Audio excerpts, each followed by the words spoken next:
আমাকে কোনোদিন কষ্ট দিবে না। যেই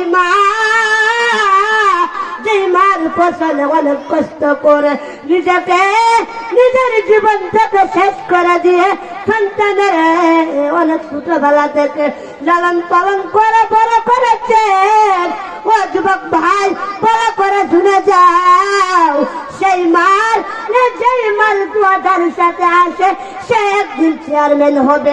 ওই মায়ের দুয়ার সাথে আসে সে একদিন সরকার হবে। কথা কোন ঠিক কিনা?